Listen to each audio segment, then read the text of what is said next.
자, 매주 월요일 함께 하시는 두 분 히어로 모셔보죠. 안녕하세요. 안녕하세요. 약관 히어로 슈퍼맨 권혁준 반갑습니다. 예. 네, 안녕하세요. 원더우먼 김소민 반갑습니다. 예. 오늘은 어떤 주제를 가지고 오셨나요, 두 분? 네, 오늘도 분쟁이 많은 사례를 준비해 왔습니다. 분쟁 사례를 다룰 때 보험사가 너무했다. 보험금을 어떻게 안 줄 수 있냐. 이렇게 억울한 사례를 다루기도 하지만요. 오늘은 과유불급. 소비자나 병원이 너무 과하게 해서 생긴 분쟁이라고 볼 수 있는 사례인데요. 바로 이비인후과 혹은 성형외과에서 많이 하는 비밸브 재건술에 관련된 내용입니다. 비밸브 재건술. 네, 천천히 풀어드릴게요. 우선 분쟁 사례를 다룰 때 정말 정당한 판단이고 결과인가를 많이 고민하게 돼요. 너무 보험사에서 야박하게 판단을 내렸다는 경우도 있지만 때로는 소비자가 혹은 병원에서 너무 과한 과잉 진료를 했기 때문에 생길 일이라는 생각이 들 때도 있거든요. 그래서 오늘은 소비자나 병원이 조금은 과했기 때문에 생긴 분쟁 사례에 대해 정리를 좀 해드리겠습니다. 그동안에는 주로 아니 이건 당연히 해줘야 되는데 왜 안 해줘? 이런 경우가 많았는데 네. 오늘은 너무하셨네. 이런 게 좀 있다라는 거네요. 자, 그러면 그쵸. 어떤 분쟁 사례인지 들어볼까요? 네, 이런 분쟁들은 주로 치료 목적이 아닌 외모 개선 목적일 때 많이 일어나요. 네, 말씀드린 비밸브 재건술 혹은 비중격 만곡증 수술은 대표적인 이비인후과 수술이에요. 중요한 건 비염 혹은 숨쉬기, 악취, 수면장애 등과 같은 증상으로 치료를 목적으로 하는 수술인데요. 네. 치료와 함께 낮았던 콧대를 높이거나 이뻐지게 하는 수술을 같이 병행하는 경우가 간혹 있기 때문에 분쟁이 많은 대표적인 사례 중 하나라고 할 수 있습니다. 그쵸. 일단 치료가 목적이긴 한데 낮았던 맞아요. 콧대를 높아지게 하는 그런 네. 게 있군요. 맞아요. 그런 효과가 조금 있거든요. 그러니까 비중격은 코의 중앙의 수직으로 위치하고요. 콧구멍을 둘로 나누는 벽을 얘기합니다. 이 부분이 휘어지면 코막힘, 부비동염 등의 기능적 장애를 유발하게 돼요. 심한 분들은 숨쉬기도 힘들어서 수술을 선택하기도 하는데요. 이때 수술은 휘어있는 비중격을 반듯하게 만드는 건데 이때 또 치료와 무관한 외모 개선 목적의 수술이 병행되는 경우 보험회사는 지급을 거절하게 됩니다. 또한 검사 결과상 기능적인 장애가 확인되지 않는 경우에도 지급이 거절될 수 있어요. 요거는 그럴 수 있겠다라는 생각이 들어요. 검사 결과상 기능적인 장애가 없었다. 근데도 이 수술을 했다. 그럼 당연히 콧대 세우려고 하신 거죠. 이게 될 수 있으니까. 그렇죠. 자, 그럼 구체적으로 두 분이 직접 상담하신 분쟁 사례가 있다면 그 얘기를 들어볼까요? 실제로 한 고객님께서 이런 질문 주신 분이 계셨어요. 제가 이번에 코 수술을 하려고 합니다. 주변에서 이야기 들어보니까 요즘 비중격이니 뭐니 치료 목적으로 해서 실손보험 혜택을 받을 수 있다고 하는데 가능할까요? 라고 물어보세요. 가능할까요? 안 되죠. 그렇죠. 안 된다고 분명히 말씀드렸어요. 그런데 이 고객님께서 실손 청구를 하셨어요. 당연히 보험금 지급 거절이 되었고요. 네. 평소에 비염으로 치료를 받은 이력도 없으시고 단순히 그냥 미용 목적으로 수술하신 거기 때문에 실손보험 및 수술보험으로 보장받으실 수 없습니다. 근데 저는 약간 걱정이 되는 게 이런 경우들이 좀 많아지면 네. 실제로 비염 때문에 고생하시는 분들이 같은 수술을 받아도 굉장히 심사가 까다로워지거나 안 주겠다 하는 경우들이 많아질까 봐 그게 좀 걱정되긴 하네요. 그렇죠. 맞아요. 그래서 이 일부 보험의 약관을 확인을 해보면 비중격 만곡증은 제외한다는 문항이 포함된 수술비가 판매되기도 합니다. 네. 맞아요. 분쟁이 너무 많았던 거예요. 그렇구나. 네, 그리고 이비인후과에서 비중격 만곡증만큼 많은 분들이 일상생활의 불편함으로 하는 수술 중 하나가 비밸브 협착. 네, 비밸브는 쉽게 말해서 코 천장과 같은 거예요. 이 부분이 협착되어 숨쉬는데 불편함을 유발하는 경우 비밸브를 넓히는 수술을 하게 됩니다. 네. 여기서도 여기서도 분쟁이 많이 일어나는 건 역시 외모 개선 목적이 수반되느냐. 인 거죠. 맞아요. 그래서 정리했고요. 비밸브 재건술을 했을 때 분쟁을 최소화하기 위해서 준비해야 되는 서류입니다. 네. 첫 번째, 비밸브 검사 영상에서 협착이 관찰되어야 돼요. 비밸브 협착을 확인하기 위해서는 CT 혹은 내시경 등의 정밀 검사가 이루어지고요. 또 코막힘 증상 및 이비인후과 치료력이 확인돼야 하고 객관적인 검사가 이루어져야 돼요. 그리고 가장 중요한 건 코막힘 증상 없이 당일 내원해서 수술한 경우 분쟁이 생길 가능성이 높습니다. 그러니까 이런 부분을 미리 알아야 된다는 거죠. 네. 만약에 우리가 미리 두 분을 알고 있었어요. 그래서 제가 진짜 이번에 코가 정말 불편해서 비염 때문에 비밸브 재건술을 하는데 분쟁 없이 보험금 받으려면 어떻게 해야 돼요? 라고 하면 두 분이 이제 알려주실 거예요. 그렇죠. 자, 그러면 먼저 수술부터 받지 마시고요. 이비인후과를 좀 다니세요. 맞아요. 그래서 그렇죠. 그거를 가지고 계시고요. 그다음에 검사를 받으셔서 정밀 검사를 받으셔서 그 결과를 갖고 계시고요. 그렇죠. 이런 것들을 미리 알려주시면 나중에 분쟁 일어나고 뭐 이런 거 없이 그래도 잘 받으실 수 있단 말이에요. 근데 그런 거 없이 그냥 딱 검사를 받으러 갔는데 비밸브 재건술 하시면 좋겠는데요. 그래요? 그럼 받을게요. 당일날 그러면 안 돼요. 그러면 네. 나중에 분쟁이 일어나고 못 받을 가능성이 높아진다라는 그쵸. 거잖아요. 맞아요. 그러니까 수술 받기 전에 병원 가기 전에 두 분 같이 이렇게 약관에 능통한 전문가를 알고 있으면 물어보시면 된다는 거예요. 내가 뭐 보험을 정리하는 것도 아니고 이렇게 막 자주 연락드리면 어떻게 연락드리라고 저희가 소개해드리는 거예요. 맞습니다. 네. 자, 준비해야 될 서류를 알려주셨습니다. 정리를 하자면 불편함 등의 증상이 확인이 돼야 돼요. 그로 인해 검사가 이루어지고 수술하기 전에 병원을 다닌 진료 기록이 있어야 된다라는 거죠. 당일 내원해서 수술하는 경우가 아니면 보장에는 문제가 되지 않을 가능성이 훨씬 더 높다라는 맞아요. 거예요. 동키 여러분도 잘 기억을 해두시기 바랍니다. 네, 김소민 전문가님이 말씀하신 내용들을 좀 반대로 보면 결국엔 외모 개선의 목적으로 여겨져서 보험금 지급이 안 되는 거죠. 그렇죠. 거꾸로 볼게요. 불편함이 없는데 수술을 하거나 당일에 첫 방문을 해서 바로 수술을 하거나 코막힘 등의 증상이 없는데 수술을 했거나 검사 없이 수술을 하는 경우 그리고 검사 결과상 비밸브 협착이 확인되지 않을 경우인 거죠. 네. 네, 이런 경우는 사실 수술을 받지 않아도 되는 것과 같은 거예요. 네, 맞아요. 그러니까 너무 큰 욕심 때문에 불필요한 분쟁에 휘말리지 않으셨으면 좋겠습니다. 만약에요, 성형 수술이나 이런 거 무조건 안 되나요? 외모 개선 목적으로 해석할 수 있는 다분한 사례를 하나 더 말씀드리면요. 만약에 얼굴에 화상을 입은 분이 이전 모습을 되찾기 위해 성형 수술을 받았어요. 그런데 보험금 못 받는다는 건 그건 안 돼요. 하지만 단순히 미용상의 목적으로 만약 수술을 받았는데 그걸 질병치료 목적이란 이름으로 수술하고 보험금을 청구하는 건 위험하다라는 걸 꼭꼭 알려드리고 싶습니다. 그리고 이런 경우 때문에 정말 수술이나 치료가 필요하신 분들까지 보험금 못 받는 일은 없었으면 좋겠습니다. 그러니까 화상 때문에 이전의 얼굴을 되찾고 싶어서 성형외과에서 치료를 받았다. 이건 된다는 거죠. 그렇죠. 네. 네, 보험금 맞아요. 청구 가능하고 네. 충분히 싸워볼 여지가 있다. 네. 자, 그럼 저희 4부로 넘어가기 전에요. 두 분이 직접 만나서 고민 해결해 주신 분의 사연을 만나보겠습니다. 함께 들어보시죠. 안녕하세요. 배우 지망생인 20대 초반의 남자입니다. 어려서부터 비염과 코막힘이 굉장히 심했습니다. 시간이 지나면서 코막힘이 심해져 이비인후과에 방문을 했어요. 사진을 찍어보니 비밸브 협착으로 코 안쪽 천장에 위치한 공간인 비밸브가 좁아지면서 비염이나 코막힘 현상이 일어나는 질환이라고 하시더라고요. 그래서 비밸브 재건술이라는 시술을 해야 한다고 권유하셨습니다. 보통 코 수술이라고 하면 아무래도 성형 목적으로 오해가 생겨서 보험금 청구가 안 된다는 이야기를 들었는데 저도 실손보험이든 종합보험이든 혜택을 받지 못할 것 같아서 불안한 마음입니다. 비밸브 재건술 보험금 청구가 가능할까요? 자, 그러면 앞서 얘기했던 것처럼 비밸브 재건술 시행할 때 보험금 분쟁이 굉장히 많은 사례다. 그렇기 때문에 오늘 이 사연을 주신 배우 지망생인 20대 초반의 남성분, 이분은 실제로 비염 때문에 코막힘 현상이 일어나기 때문에 비밸브 재건술이라는 거를 받아야 되는데 이게 보험에 도움을 받지 못할까 봐 지금 고민 중이시다. 불안한 마음에 도움을 요청한다라고 하셨어요.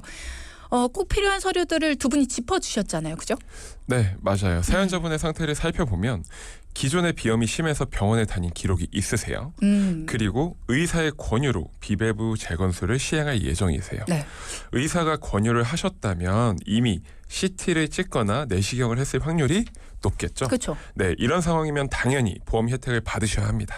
그런데 사연자분께서 저희를 만나서 자세히 설명을 듣기 전까지는 많이 불안해하시더라고요. 안 준다는 얘기가 많으니까. 맞아요. 네. 분쟁이 워낙 많기 때문에 그럴 것 같아요.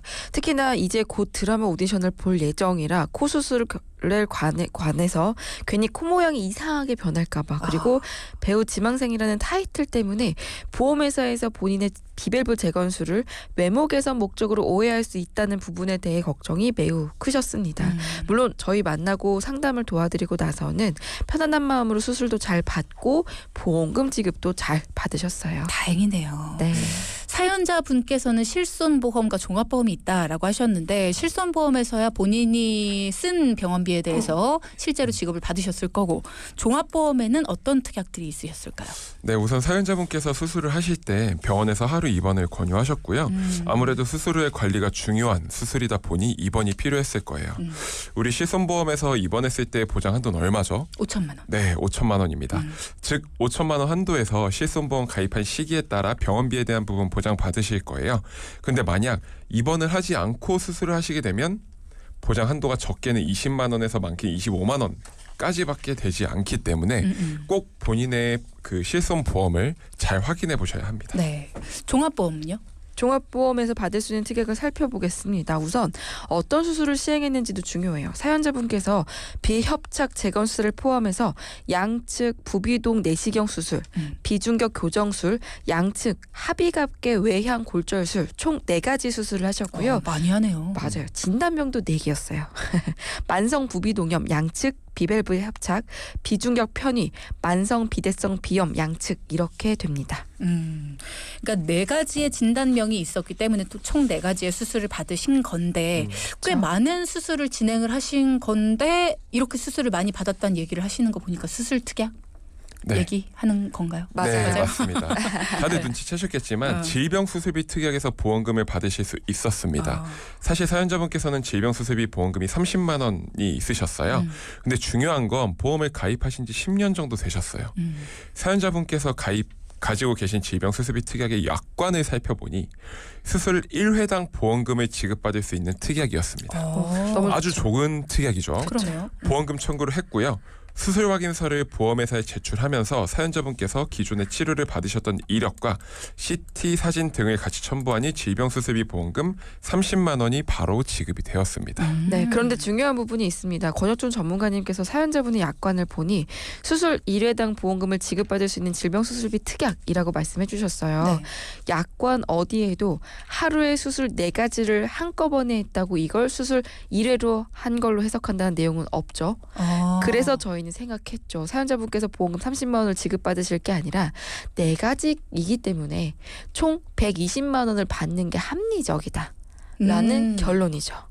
그러니까 이게 한 번에 수술을 했지만 4가지 수술을 받은 건데 한 번에 했다고 이걸 하나의 수술로 볼 것이 아니라 4가지의 수술을 했으니까 4개의 수술비를 따로 받아야 된다. 그러네요. 그렇죠. 보통 우리가 하루에 수술을 몇 가지를 하든 환자 입장에선 수술 한 번 했다. 이렇게 생각을 하니까 보험금 청구할 때도 이런 거 꼼꼼히 안 따져보거든요. 이런 걸 또 꼼꼼히 따져주시니까 또 좋네요. 네, 맞아요. 그래서 저희가 도와드리는 겁니다. 보통 최근 질병수술비 특약의 약관을 살펴보면 네. 제2조 1항에 같은 질병으로 2종류 이상의 질병수술을 받거나 같은 종류의 질병수술을 2회 이상 받은 경우에는 하나의 질병수술비만 지급합니다. 라고 적혀 있어요.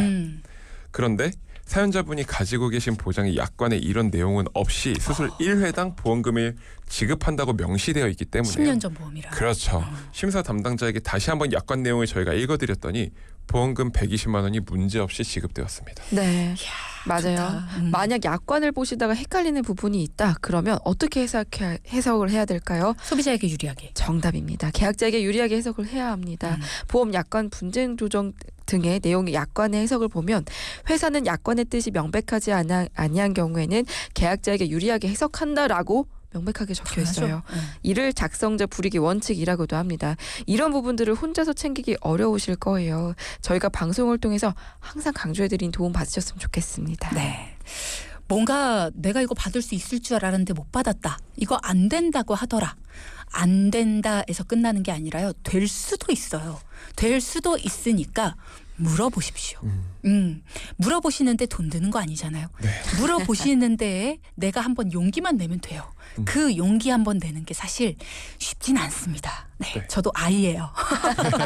쉽진 않아요. 이런 게 있는데 좀 도와주시겠어요? 물어보는 게 그렇게 쉬운 일은 아니라는 거 알고 있습니다. 하지만 그렇게 한번 용기를 내서요. 이분도 보세요. 한번 용기 낸 거에 30만 원이 120만 원이 됐고요. 그게 문제가 아니라 돈이 늘어나는 게 문제가 아니라 내가 가지고 있는 보험이 언젠가 내가 쓸모 있다라고 여겨졌을 때 쓸모 없는 보험일 수 있는데 그걸 쓸모 있게 바꿔줄 수 있다는 거예요. 지금 정말 내가 돈을 내고 있는 게 어이없게 내고 있는 걸 수도 있는데 그걸 지적해서 쓸모 있게 만들어 주실 수도 있다는 겁니다. 그러니까 전문가에게 한번 내 보험을 보여주라는 거예요.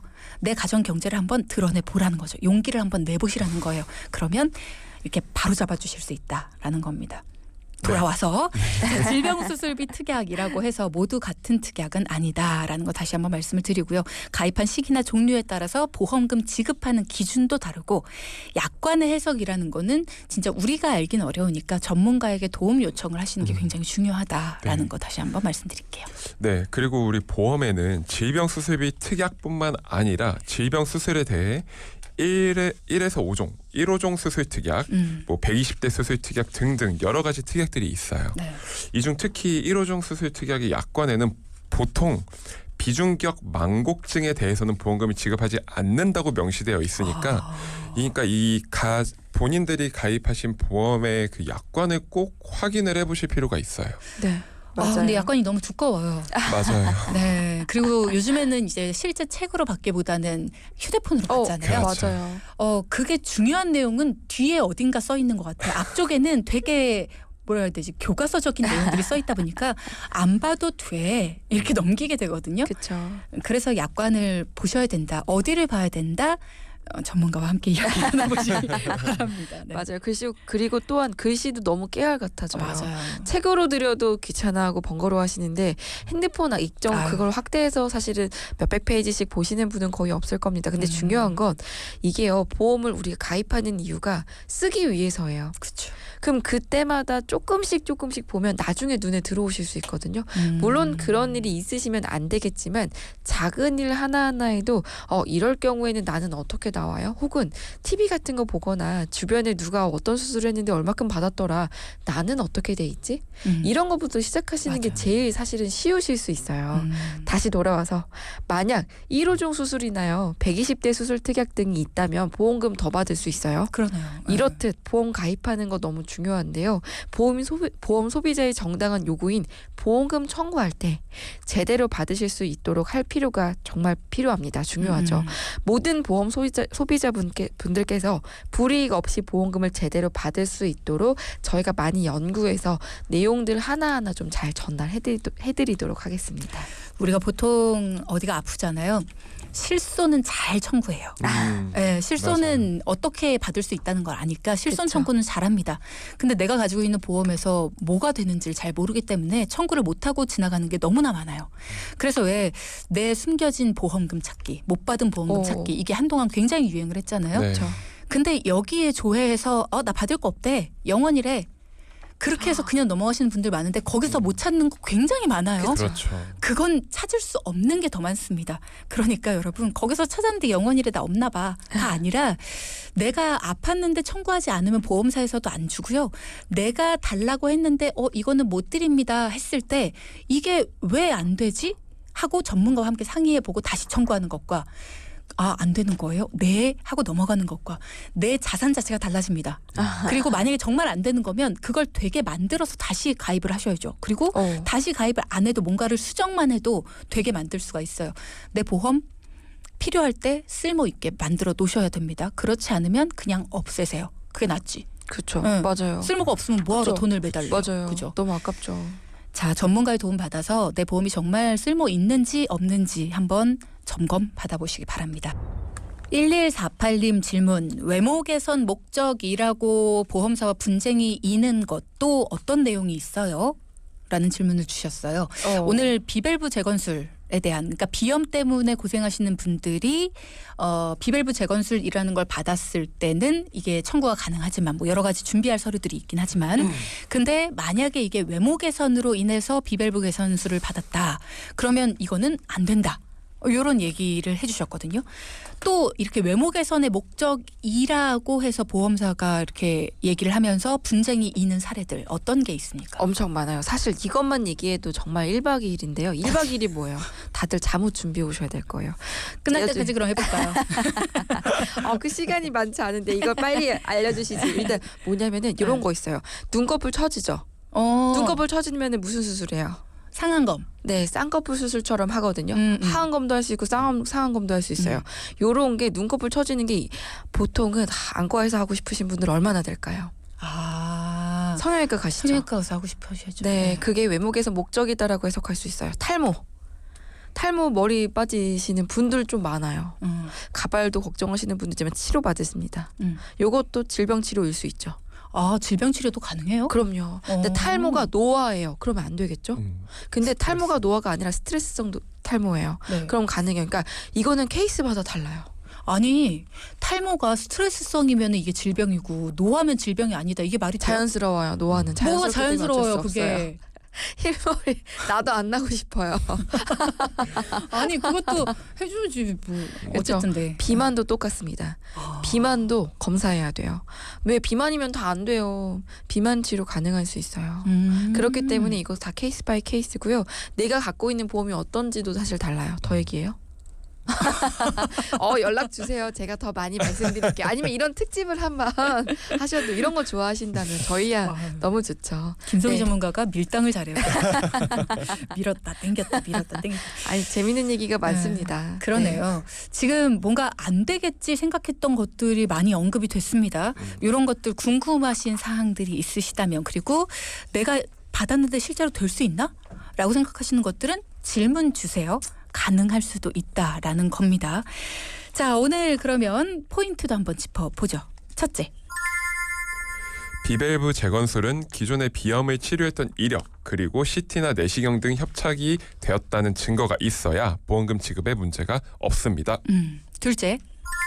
보험금 청구 시 불이익을 받지 않도록 본인의 약관을 꼼꼼히 살펴보셔야 합니다. 네, 지금까지 보양 레시피 권혁준 전문가, 김소미 전문가 두 분과 함께했습니다. 고맙습니다. 감사합니다. 방송 중에 상담해드리는 내용은요. 청취자 여러분의 올바른 투자 판단을 위해 참고로 드리는 말씀입니다. 금융상품 가입이나 해지 같은 판단은요. 스스로의 책임으로 결정하셔야 한다는 점 꼭 기억하시기 바랍니다.